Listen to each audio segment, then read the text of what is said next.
rain had been relentless all morning, painting the streets of Chicago in a blur of gray and silver.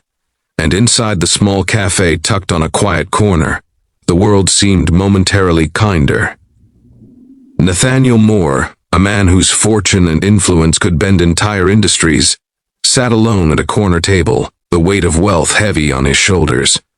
He was dressed impeccably, yet there was an emptiness in his gaze, a restlessness that no yacht, no mansion, no business deal could fill. He had built his life on control, on power, but somewhere along the way he had forgotten how to be human. That's when he noticed her. The girl with wide pleading eyes and a worn-out teddy bear clutched tightly to her chest, her tiny fingers frantically tracing the stitches. The girl's voice broke the hum of the cafe. "Mr. Can you fix my toy? It was our last gift from Dad." Nathaniel looked up, startled, his eyes meeting the kind of grief no amount of money could soothe. She looked no older than 8, her clothes patched but clean, her hair tied back carelessly with a faded ribbon. There was a quiet courage in her expression, an honesty that cut through the cold shell he had wrapped around himself. Something in him stirred, a long-forgotten part of his heart that had been buried beneath board meetings and bank statements. Before he could respond, the girl's lips quivered, and he noticed the faint scent of rain and hope clinging to her. Nathaniel took a deep breath, forcing himself to smile. In that instant he felt a flicker of purpose, a small yet profound call to do something that mattered. And maybe, just maybe, this tiny encounter could remind him of life beyond the walls of wealth. If you believe in kindness and second chances, go ahead and like, comment, share, and subscribe to this channel. It's stories like this that remind us of the beauty in helping others. He reached out, gently taking the bear from her hands. It was tattered, the seams strained from love, and the stuffing peeked through like pale clouds from a stormy sky. Nathaniel examined it closely, noting the intricate way the little girl's father had embroidered her initials into the paw, a detail so small yet so profound, it made his chest tighten. "I think I can fix it," he said, his voice softer than he intended. The girl's eyes lit up, shimmering with a mix of disbelief and hope. Over the next few hours, the cafe seemed to shrink around them, the world outside fading to the sound of raindrops on the windows and the quiet rustle of paper and fabric. Nathaniel, usually so decisive and commanding, found himself fumbling with needles and thread, trying to mend not just the bear, but perhaps a small fragment of the girl's broken world. As he worked, she perched nearby, occasionally offering tips, her small hands clumsy but eager to help. There was a rhythm to it, a silent exchange of trust that transcended the barriers of age and circumstance. The girl's name was Abigail, she told him, in broken but sincere sentences, about her father who had passed away unexpectedly last Christmas, leaving her mother overwhelmed and her own heart aching with the absence of laughter they once shared. Nathaniel listened, the stories washing over him like a sudden downpour, drenching his carefully built walls with raw emotion. He realized that wealth could never replace the warmth of love, the simple joy of a smile, the quiet security of a hug on a cold night.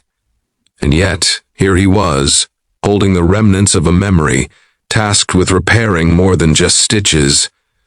Time seemed to bend as he worked, each moment drawing him closer to the girl, to her story, to a reminder of what truly mattered. He thought of his own lonely mansion, the sterile emptiness of rooms filled with things he didn't care, and a pang of regret cut through him. Could he have done better? Could he have been more present, more human? These thoughts pressed against him like the storm outside, relentless and unyielding.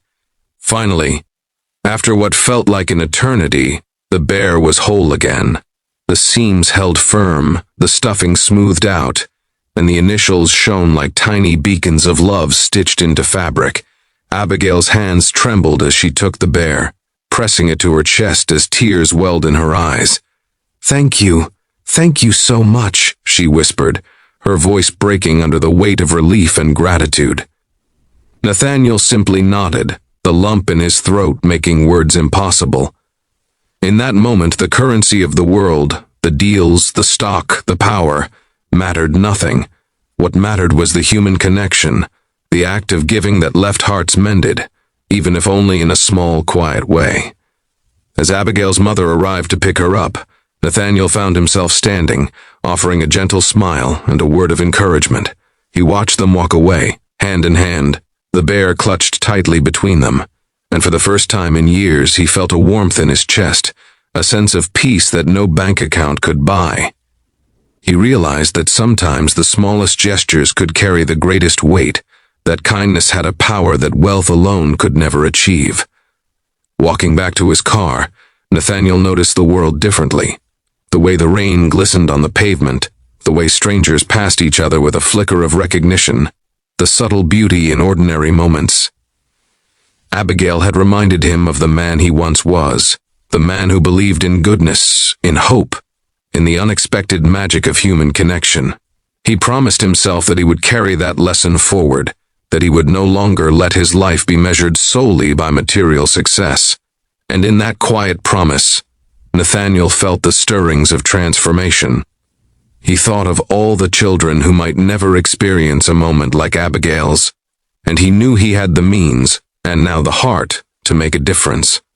Perhaps he would start with small acts, perhaps with moments of genuine attention and care, and perhaps over time he would restore a measure of humanity to a life that had long been dominated by profit and ambition. Before the day ended, Nathaniel took out his phone and quietly sent a message to the cafe manager, asking if they could organize a small toy repair event for children in need, offering his assistance. It was a modest gesture, but one that carried the weight of intention, of someone willing to step beyond themselves to touch another's life.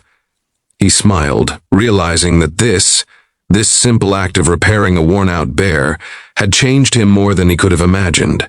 As he drove home under the fading rain, Nathaniel reflected on Abigail's words and her faith in him, and a quiet hope blossomed inside him. He understood now that life's true measure lay not in wealth, but in the love we give and the lives we touch. And though he had no words to express it fully, he knew he had been given a second chance, not just to help, but to become better, to live more fully, to open his heart again. If this story touched your heart, please comment below with your thoughts and feelings. Let us know how kindness has impacted your life, and help spread hope and humanity. Don't forget to like, share, and subscribe. Together we can celebrate the power of compassion, one story at a time. And just before you go, please leave a comment sharing your favorite act of kindness you've witnessed. It inspires others to believe in the goodness of the world.